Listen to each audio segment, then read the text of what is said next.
commencer par l'appel. Alors, Dominique Bréjon présent, Agnès Tinchon présente, Thierry Tastard absent, donne pouvoir à Dominique Bréjon, Isabelle Bagnol-Littard présente, Jean-Luc Martin présent, Daniel Vicente présent, Joanne Chariot présent, Christelle Bertron présente, Martine Laurando présente, Jean-Noël Jubot présent, Thierry de Roquefeuille présent, Anita Lemeur présente, Laurence Bourreau présente, Marie-Laure Gabard absente pour le moment, donne pouvoir à Isabelle Nittard dans l'attente de son arrivée, Nathalie Traîneau présente, Stéphane Lefebvre présent, Nicolas Childebrand présent, Yvain Bignonnet présent, Céline Muraille présente, Patrice Barbeau présent, Bernard Galliou absent, donne pouvoir à Madame Laurando, Isabelle Rimbaud présente, Nathalie Hersan présente, Laurent Daniel présent, Didier Dehain présent, Bernard Blin présent, Christine Hu absente, donne pouvoir à Monsieur Lemarquand, Jacques Lemarquand présent, Jacques Gaudin présent. Bien. Alors, je vais d'abord donner la désignation du secrétariat. Ça sera pour ce soir Nathalie Traîneau. Enchantée. Je remercie les élus pour avoir accepté la version numérique et la version papier en mairie. Comme ça permet d'avoir un petit peu moins de transport et de manipulation de papier.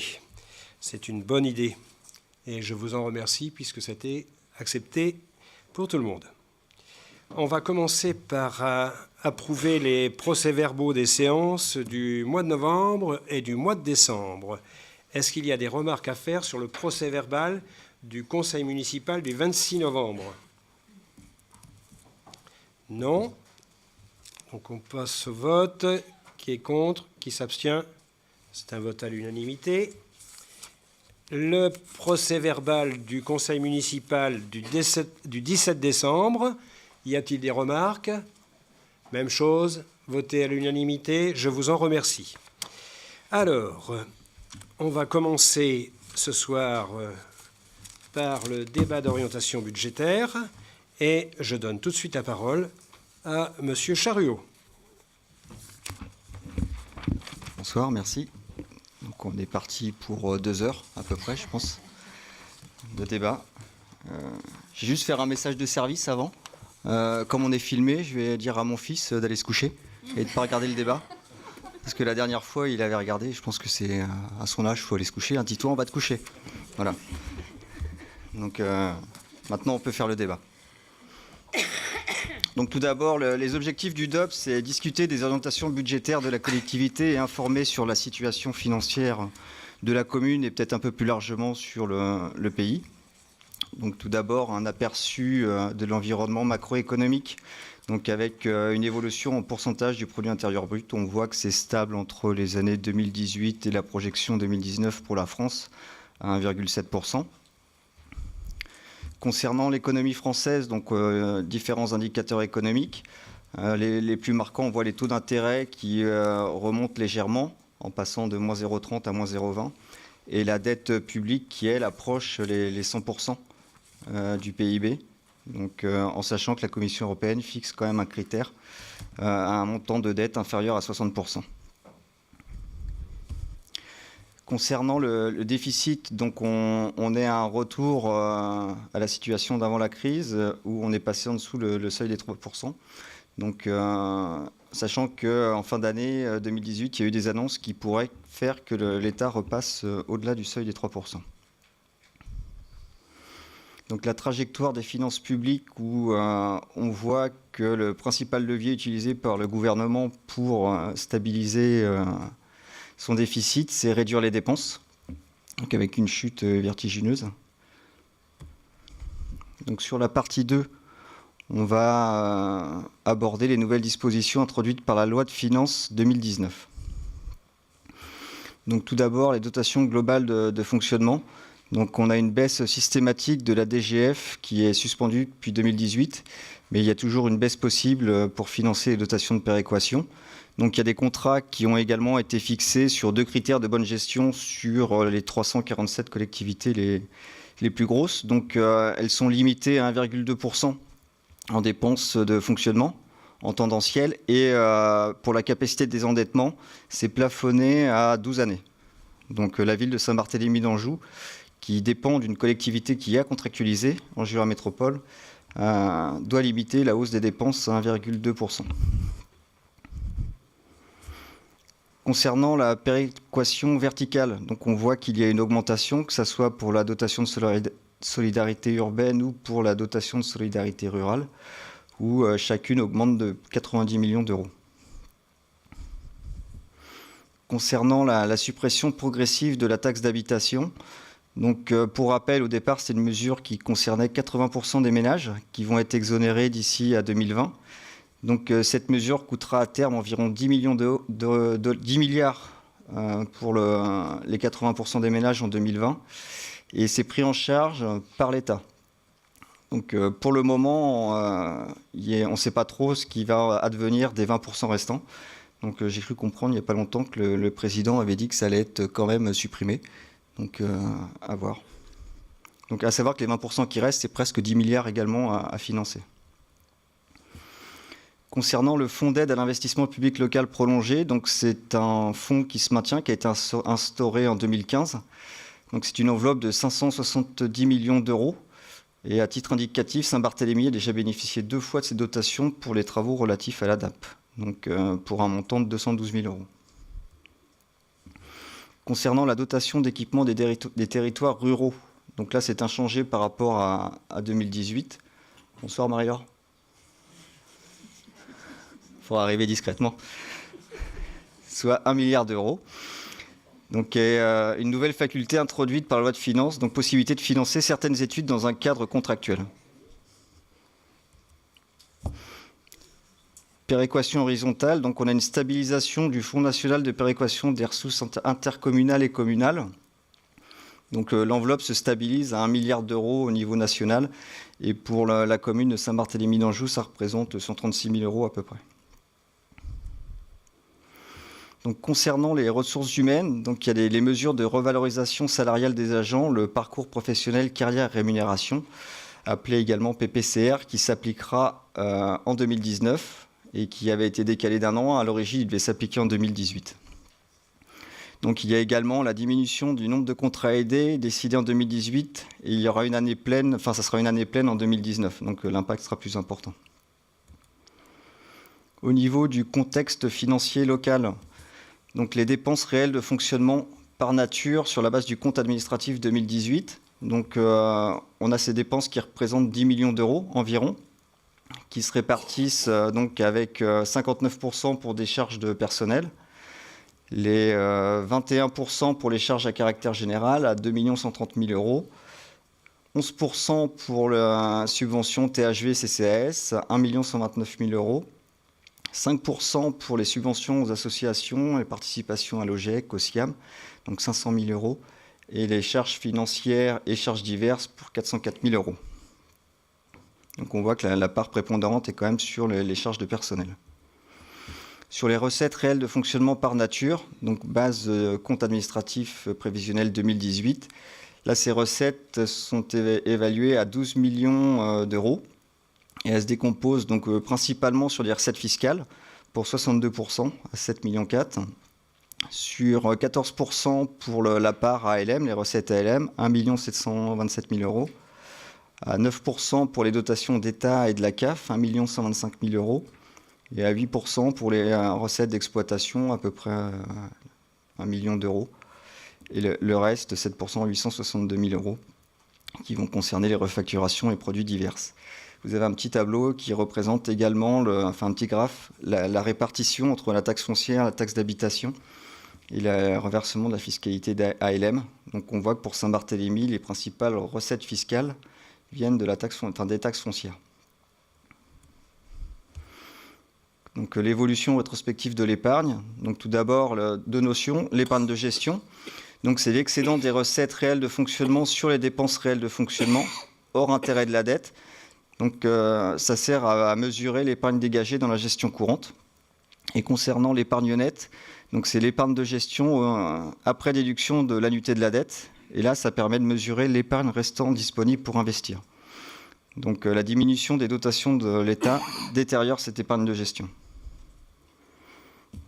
Donc, malgré la baisse des dotations, on voit sur le graphique qu'on arrive à préserver une épargne nette supérieure à 1 million d'euros. Donc là, pour effectuer l'exercice, il y a eu un retraitement. Donc, à savoir, on a neutralisé les transferts de compétences 2015, des dépenses de fonctionnement exceptionnelles. Et comme par exemple les travaux sur le sinistre de Planète Enfant ou les recettes exceptionnelles qui étaient le reversement de la taxe sur ordures ménagères en 2015. Concernant les évolutions rétrospectives des principales recettes de fonctionnement, donc on a la progression des ressources fiscales. Donc ça comprend les impôts locaux, le Fonds national de péréquation des ressources intercommunales et communales, la taxe sur les emplacements publicitaires, les produits des droits de mutation et les taxes sur les pylônes électriques. Donc c'est une évolution annuelle moyenne de 1,9%. Donc il y a deux éléments à souligner. Donc, concernant le foncier bâti entreprise, il y a eu un rôle complémentaire. Donc ça, c'est des recettes en plus. Et un lissage des taux suite à la réforme des valeurs locatives sur les locaux, pour la taxe professionnelle, pas la taxe professionnelle, les valeurs professionnelles, qui a entraîné une recette supplémentaire également de 112 000 euros. Donc on a aussi une progression significative sur les droits de mutation avec plus 27%, ce qui engendre une recette supplémentaire de près de 80 000 euros. Concernant l'effondrement de l'ensemble des dotations d'État, donc on voit que ça comprend les dotations globales de fonctionnement, la dotation de solidarité rurale, les différentes allocations et les participations CAF au titre enfance et jeunesse. Donc là, une évolution annuelle moyenne de moins 11,5%. Donc, et pour finir au compte administratif 2018, vraisemblablement à 1 100 000 euros.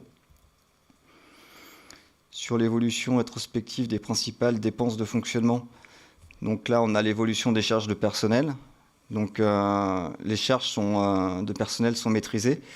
On a quand même l'effet GVT, glissement vieillesse technicité, qui génère une petite augmentation.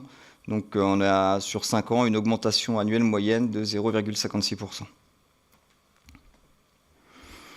Concernant l'évolution des subventions, participations et charges générales diverses, donc ça regroupe les subventions aux associations, les subventions d'équilibre pour le THV et le CCAS, et les charges courantes de fonctionnement, donc les fluides, les frais d'entretien, les réparations. Donc on voit que c'est relativement stable, avec une très légère hausse des charges à caractère général et une très légère baisse des charges financières. Donc en zoom, on voit que sur les charges à caractère général et les charges financières, l'augmentation moyenne annuelle est de 0,8%. Donc là également, il y a eu un retraitement pour raisonner à périmètre constant. Donc on a neutralisé le relogement du multi-accueil et du RAM et les transferts de charges à ALM. La dette, donc au 31 décembre 2018, elle s'élève à 7 160 000 euros. Donc ce qui est important à ce niveau-là, c'est la capacité de désendettement de la commune. Donc on voit qu'elle est de 3,5, ce qui est relativement satisfaisant au regard du niveau d'alerte qui est à 11-12 années. Donc pour mémoire, on n'a réalisé aucun emprunt depuis 2014. En 2018, on a consulté des banques pour restructurer la dette et voir si on avait une opportunité d'emprunter et en même temps d'avoir des meilleurs taux. Mais les pénalités de sortie étaient trop pénalisantes, donc on n'a pas donné suite.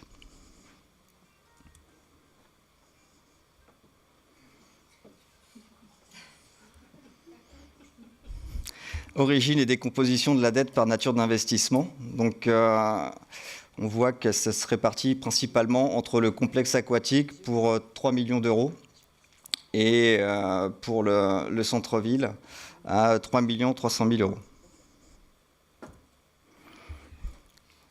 Le graphique, là, concerne le désendettement sur la période 2014-2018 où on s'est désendetté à hauteur de 2 200 000 euros.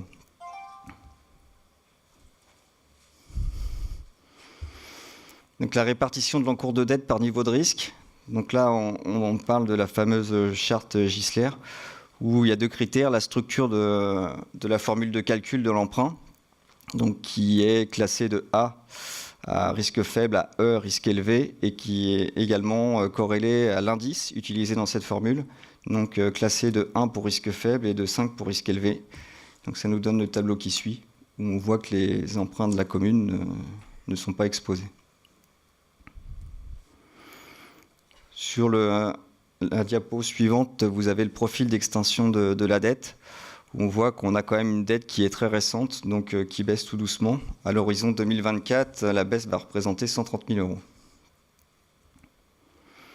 Ensuite, on a les engagements financiers divers. Donc tout d'abord, la ZAC Recordel, où au départ, on avait une participation de la commune qui s'élevait à 4 300 000 euros environ.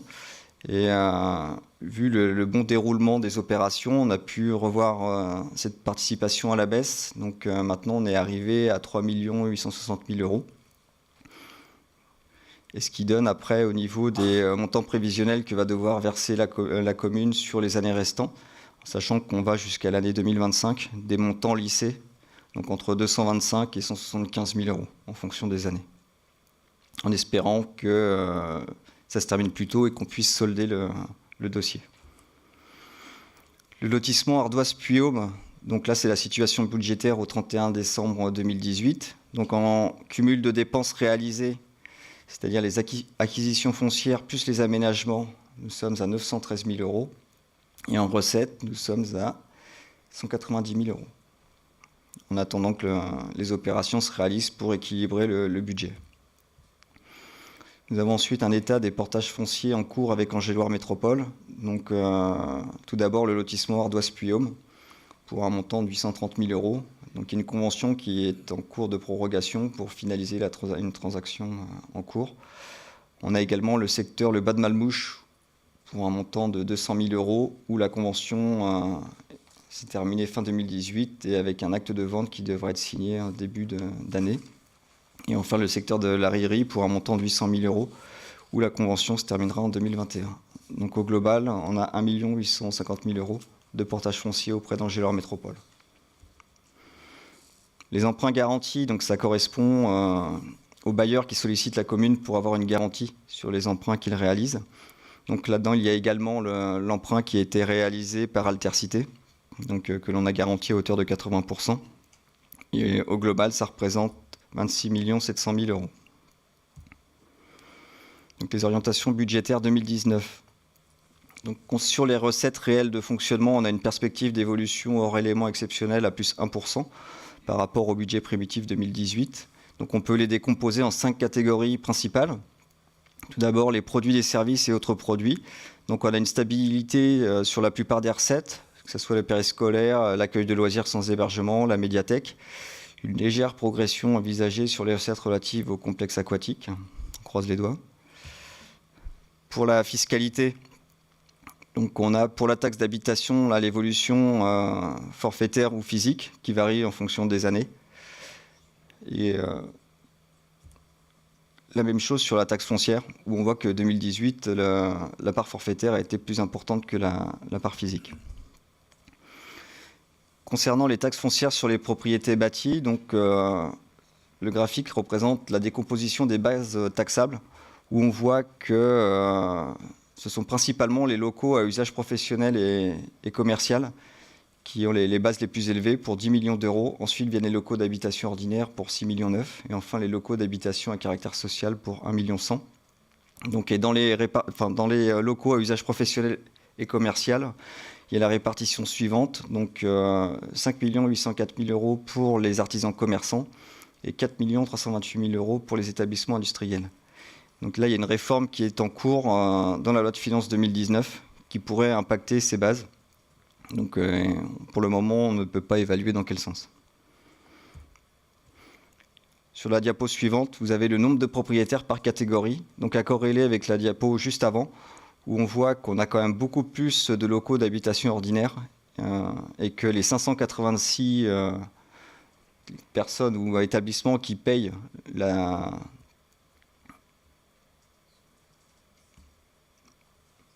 taxe pour les professionnels représente 10 millions d'euros au niveau de la base. Donc ensuite, sur les taux, pour rappel, les taux sont inchangés depuis 2019 et ils ne changeront pas 2009. Donc ils ne bougeront pas. Concernant les prévisions budgétaires 2019, donc elles ont été construites avec une évolution des bases de 2,5%, avec la revalorisation décidée par l'État de 2,2%, ce qui devrait générer un produit fiscal de 6 765 000 euros. Donc vous avez le détail du calcul dans le tableau ci-dessous. L'attribution de compensation versée par Angéloire Métropole, donc là, ça va correspondre à un montant de 1 226 000 euros. Au début du mandat, c'était 2 millions. Donc la différence, elle est liée au transfert de compétences pour 649 000 euros et la participation transport qui est déduite maintenant directement de l'attribution de compensation pour 135 000 euros. Donc il y a une stabilité de la dotation de solidarité communautaire, donc 500 000 euros. Donc là, ça ne bouge pas. Et ensuite, on a les autres recettes fiscales qui sont en très très légère progression globale sur 2019, plus 16 000 euros. Pour rappel, donc l'évolution de la DGF, dotation globale de fonctionnement, qui a chuté jusqu'en 2018. On est en ce moment à 317 000 euros par an. Donc, quand on regarde le ratio de la DGF sur les recettes réelles de fonctionnement, on voit qu'en 2011, ça représentait 10%, et que pour 2019, ça représentera que 3%. Donc la dotation de solidarité rurale qui, elle, progresserait de 12 000 euros, donc pour atteindre 117 000 euros en 2019. Ensuite, les compensations fiscales. Donc il y a 3 types de compensations fiscales, la taxe foncière, la taxe d'habitation et la taxe professionnelle. Donc là, on voit que c'était une variable d'ajustement pour le gouvernement pour réduire son budget. Donc ça n'a fait que chuter et on est quasiment maintenant à 0, voire à 0 l'année prochaine. Donc ça interpelle sur la taxe d'habitation, on en parle à chaque fois, mais si c'est un dégrèvement, il n'y aura pas de souci. Par contre, si ça passe en compensation, on n'aura aucune visibilité ou certitude pour l'avenir. Concernant le poste subvention-participation, 2 éléments notables, donc le partenariat avec la CAF, où là on stabilise les recettes à l'horizon 2019. Et on a également la pérennisation du fonds de soutien pour les nouveaux rythmes scolaires. Les autres produits de gestion courante, donc la valorisation du patrimoine immobilier, donc ça correspond au loyer, aux charges locatives. Donc là, c'est un poste qui va être orienté à la baisse, parce qu'avec le démarrage du projet Coubertin, les maisons ou les loyers perçus dans le secteur ne seront pas touchés pour l'année 2019. Donc, atténuation de charges, là, ce sont les remboursements consécutifs aux arrêts de travail des agents ou aux décharges syndicales. Donc là, c'est une inscription qui reste stable pour 2019. Donc les dépenses réelles de fonctionnement, on a une orientation globale des dépenses qui est à plus 0,8%. Donc tout d'abord, les charges à caractère général, qui au stade du DOB, on n'envisage aucune évolution, en sachant qu'il y a quand même une incertitude sur tout ce qui est lié au fluide. Les charges de personnel, il va y avoir une évolution en 2019 de 2%, donc avec plusieurs éléments qui vont justifier cette augmentation. Donc tout d'abord, des éléments exceptionnels, donc le recensement qui est en cours sur la commune et les élections européennes qui vont avoir lieu fin mai. Ensuite, des évolutions réglementaires, donc avec la mise en œuvre du PPCR. Et ensuite, le déroulement de carrière des agents, donc l'effet glissement, vieillesse, technicité qui impacte également ce budget. Sur le tableau qui suit, vous avez les équivalents temps plein sur la commune.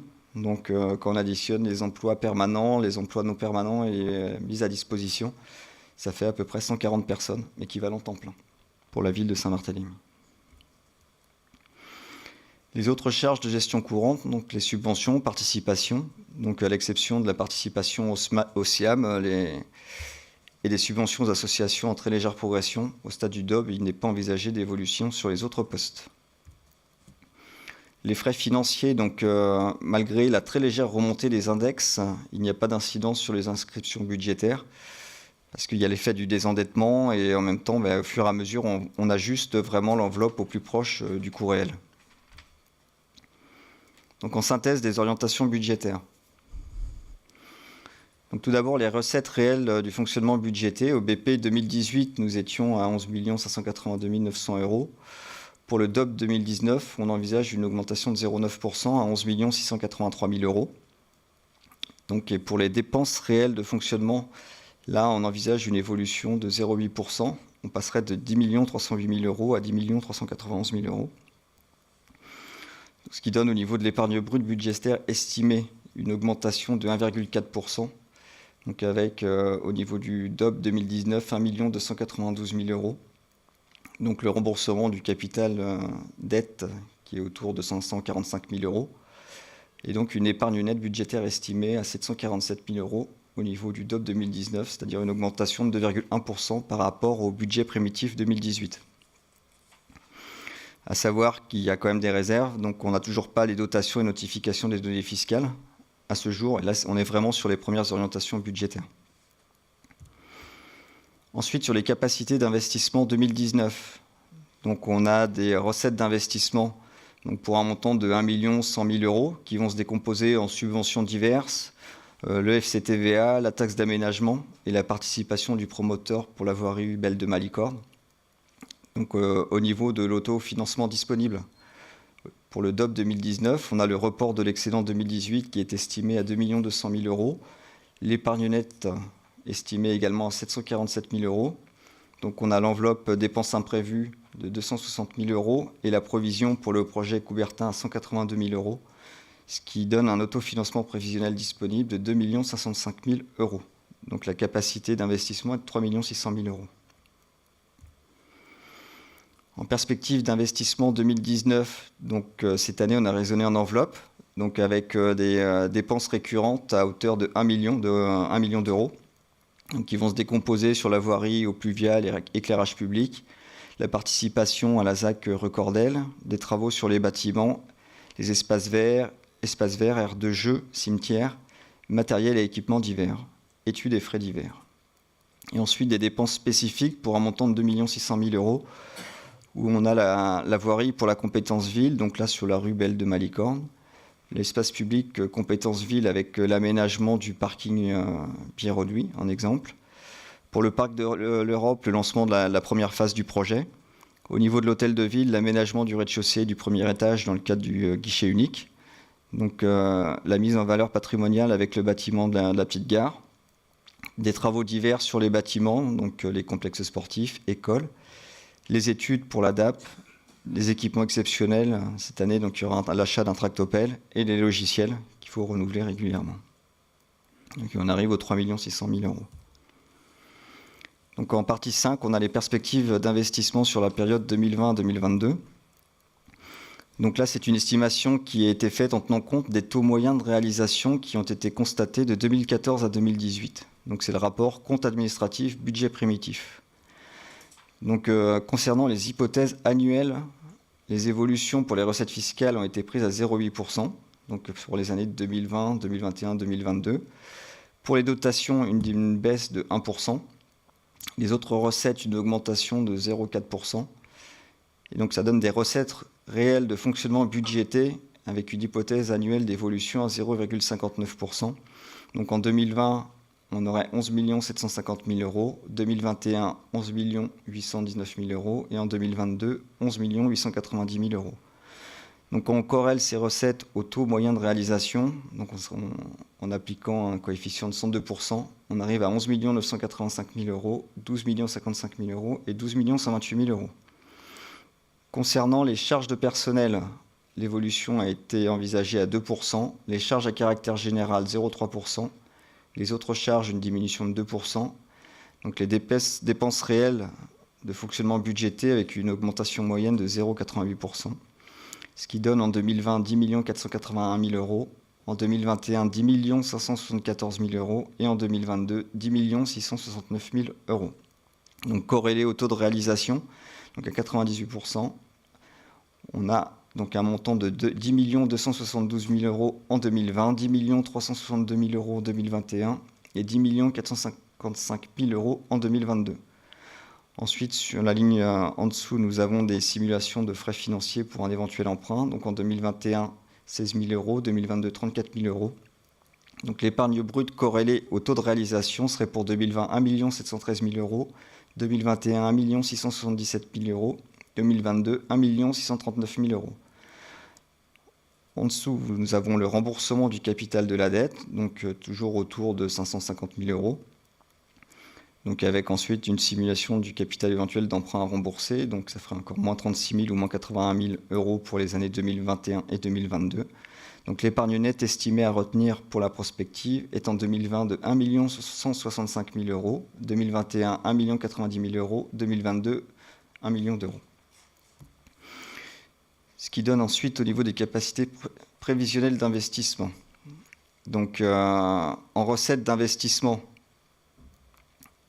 nous avons des subventions diverses pour 130 000 euros, des subventions ALM donc, sur travaux petites gares où il n'y a rien. La FCTVA donc, qui évolue en fonction des travaux donc, de 426 000 à 333 000 euros.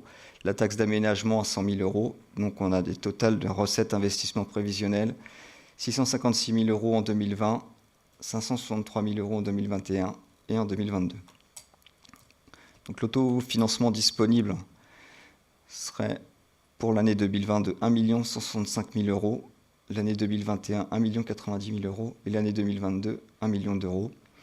Donc le besoin de financement éventuel, donc pour 2020 779 000 euros, 2021 947 000 euros, 2022 1 million d'euros. Donc estimation des recettes totales 2 600 000 euros. Concernant les perspectives d'investissement sur la période 2020-2022, donc on retrouve les enveloppes, toujours à hauteur de 1 million d'euros sur les 3 années, et ensuite des dépenses spécifiques à hauteur de 1 600 000 euros, donc qui vont se décomposer toujours en voirie compétence ville, des espaces publics à compétence ville, parking ou divers aménagements, la poursuite du phasage du parc de l'Europe, des travaux divers sur les bâtiments, complexes sportifs, écoles, donc les études et les travaux liés à l'ADAP, donc avec le phasage également, et également des achats d'équipements ou de logiciels pour un montant de 2 600 000 euros.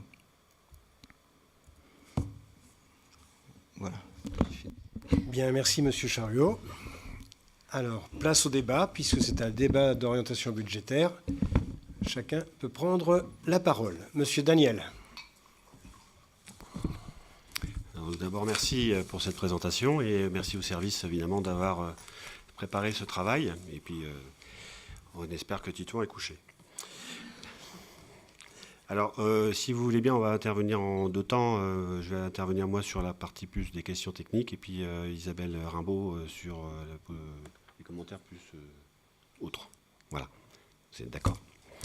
Alors, sur les questions techniques, tout d'abord, sur la page 32 du document que vous nous avez remis, avec le cahier des délibérations, on n'a pas de détails concernant les dépenses, par exemple, pour rue de Malicorne, la Petite Gare et la Cressonnière, alors qu'on les a en recettes d'investissement. Donc, est-ce qu'on peut avoir des explications sur ça ? Je pose des questions, puis vous faites une réponse globale. La deuxième question, ça concerne donc le document qui explique les changements possibles concernant les définitions des établissements industriels, des locaux professionnels et des locaux d'habitation. L'application de la jurisprudence définissant les établissements industriels comme des bâtiments ou des terrains nécessitant d'importants moyens techniques et dont les installations techniques sont supérieures à 500 000 euros pourrait impacter sérieusement notre fiscalité. À ce jour, cet impact n'est, selon vous, pas chiffrable, mais ne pourrions-nous pas, dès maintenant, lancer un état des lieux, à moins qu'il n'existe déjà, de ce qui relèverait des bâtiments industriels et ceux qui relèveraient des locaux professionnels. Une enquête auprès des entreprises bartholoméennes est-elle possible, avec l'aide de l'ALDEV ? De plus, il serait intéressant dans cette étude de diagnostiquer également le nombre de friches industrielles et de tout mettre en œuvre pour qu'elles deviennent des bâtiments industriels payant une taxe foncière, pour avoir des recettes supplémentaires. Dernière question, c'est concernant les années 2020 à 2022, donc c'est la page 33 de votre document. Vous envisagez une baisse de 2% chaque année sur les autres charges. Pouvez-vous nous expliquer ce que vous envisagez de faire pour y parvenir ? Merci.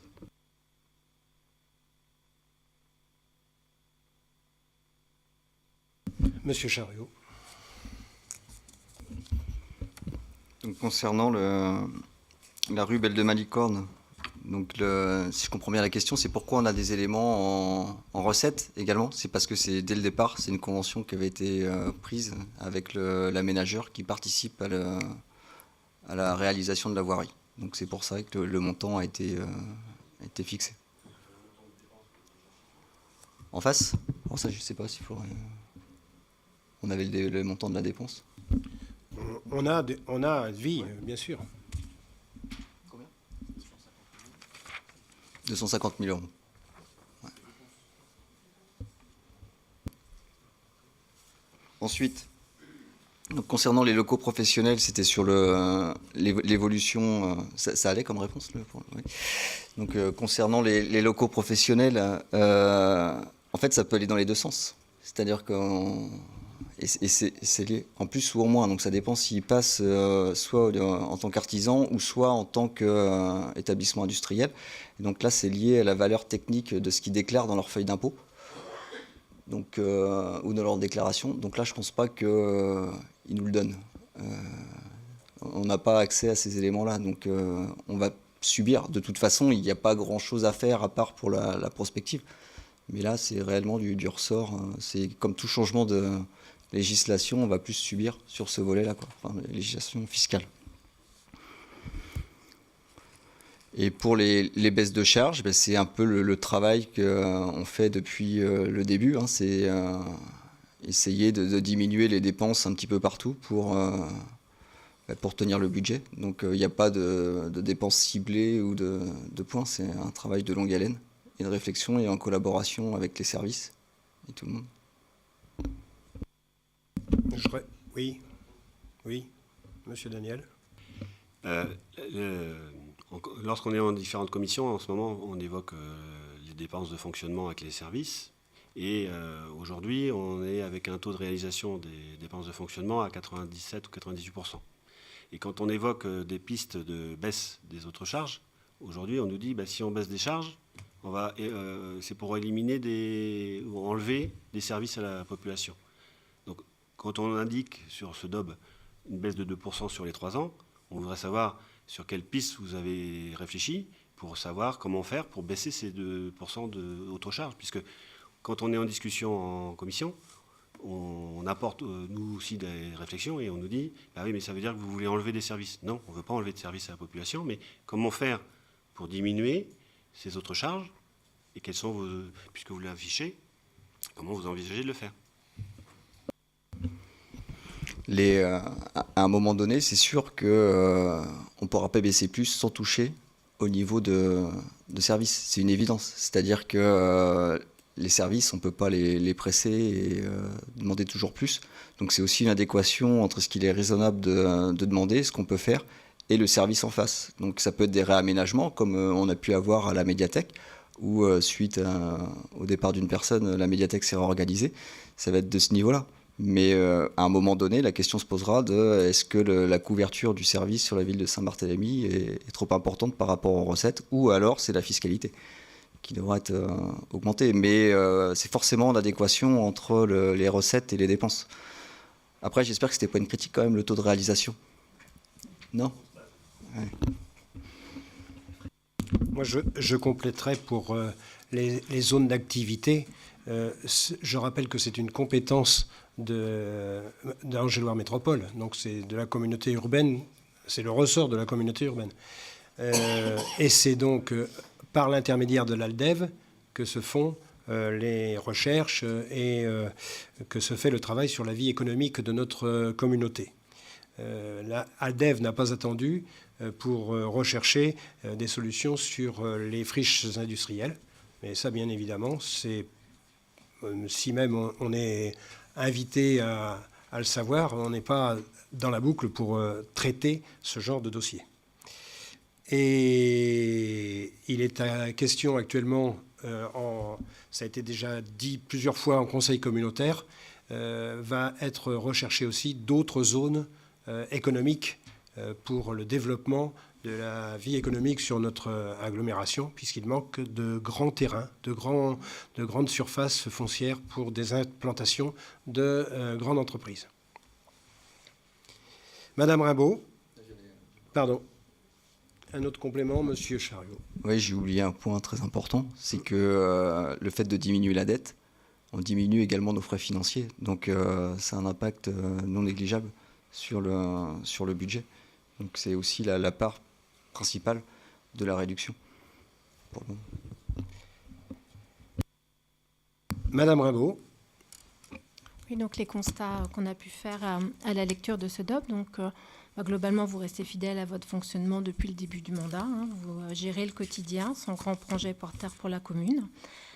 Les documents nous présentent des perspectives d'investissement sur la période de 2020 à 2022.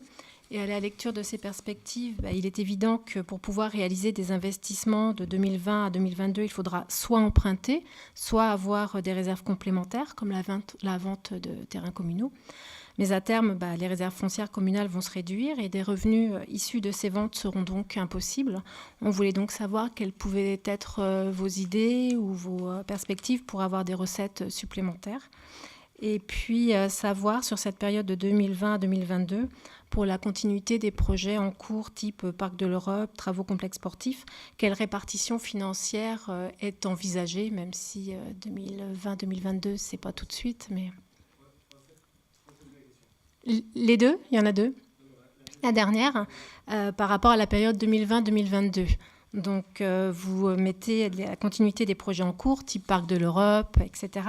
Et on voulait voir si vous aviez déjà envisagé une répartition financière par rapport à ça, des enveloppes grossières, mais des enveloppes.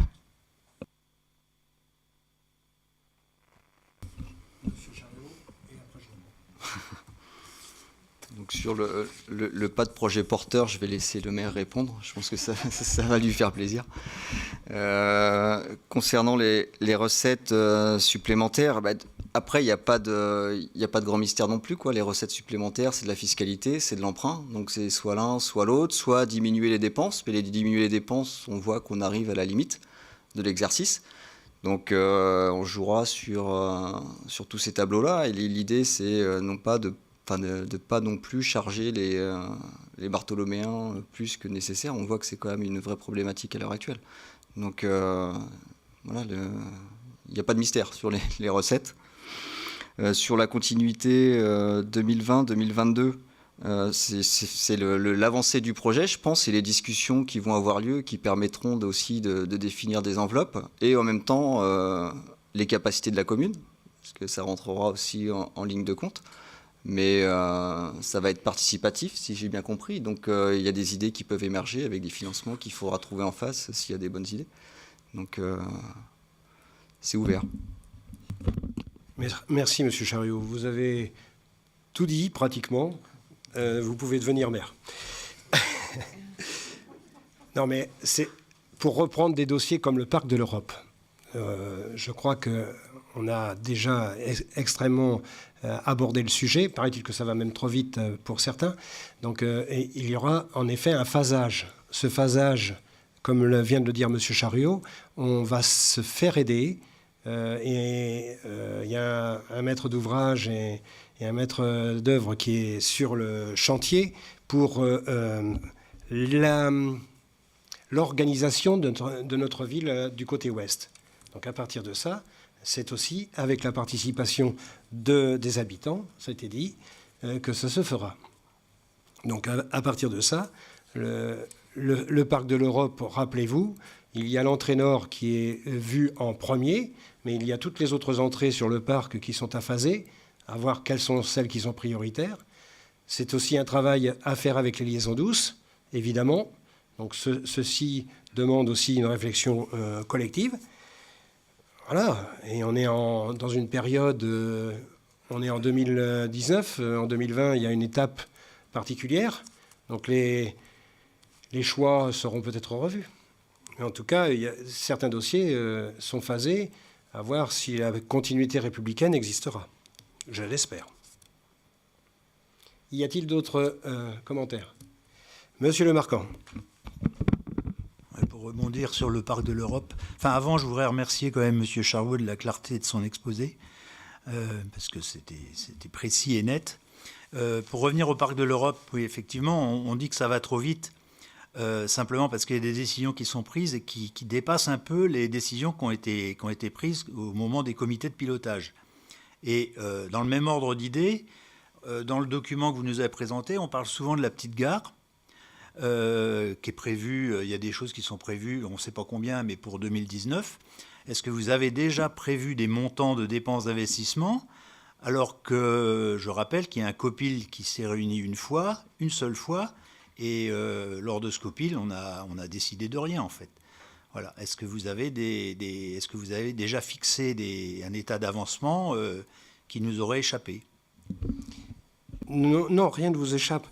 Pour la petite gare, c'est un bâtiment c'est un patrimoine qu'il faut conserver, ou à moins qu'on décide autrement et on la rase. Mais pour l'instant, cette petite gare est à conserver. Donc il y a des travaux de conservation, de remise en état du toit, parce que nous allons avoir un bâtiment qui va vite s'abîmer. Donc c'est dans cette optique-là. Et à partir de ça, sur la petite gare, on verra ensemble ce que l'on peut y faire. Et là aussi, elle fait partie de la réflexion qui est menée sur l'étude du Grand Ouest de la ville. Donc on verra ce que ça donne. Si elle est juste à conserver dans l'état et rien d'autre, si on ne s'en sert pas comme un bâtiment municipal ou pour une utilisation touristique ou autre, ou sportive, ou pour compléter les liaisons douces, tout est possible. Mais au moins de conserver le bâtiment. Est-ce qu'il y a d'autres commentaires? Monsieur Vicente. Alors, je voulais juste faire une remarque sur le parc de l'Europe. En fait, il n'y a rien de nouveau par rapport au COPIL qu'on a fait. Toutes les décisions, en tout cas tout l'axe sur lequel on va faire l'orientation de cette étude, c'est exactement ce qui a été expliqué au COPIL. Par contre, ce qui est vrai, c'est qu'on a ajouté une autre étude qui est l'étude du secteur ouest dans laquelle on intègre le parc de l'Europe. Donc c'est cette partie-là sur laquelle on n'en a pas discuté au COPIL puisque c'est un autre projet. Par contre, tout ce qui est lié au parc de l'Europe, toute cette étude qui sera faite en concertation avec vous, etc., et avec les habitants, c'est un projet qui est prévu et qui va arriver.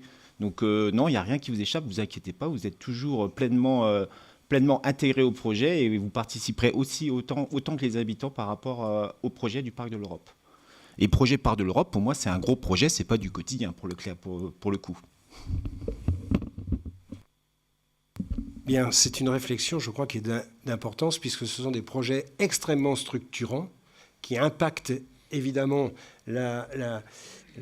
l'organisation urbanistique de notre ville de ce côté-ci et aussi impacte vraiment les actions politiques qu'on peut mener auprès de nos usagers et auprès de nos concitoyens. Donc là, c'est vraiment d'importance et on phasera tous ces travaux qui partent du pont de l'autoroute jusqu'à l'entrée du Parc de l'Europe. Y a-t-il d'autres commentaires? Bien.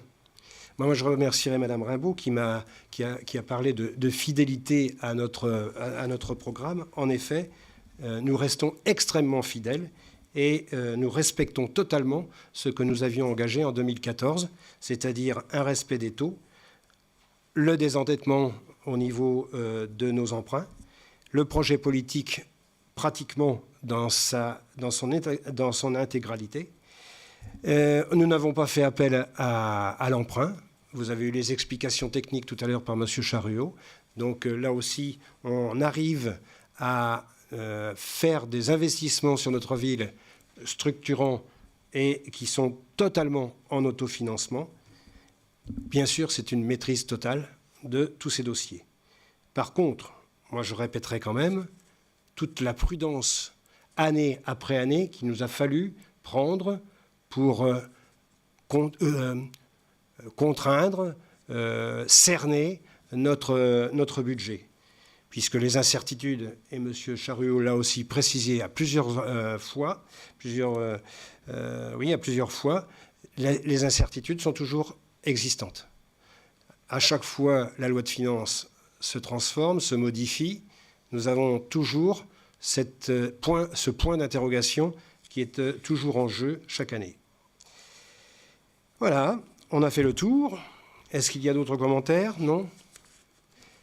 Eh bien, on est obligé de voter, puisque c'est un débat d'orientation, donc c'est d'approuver ce débat.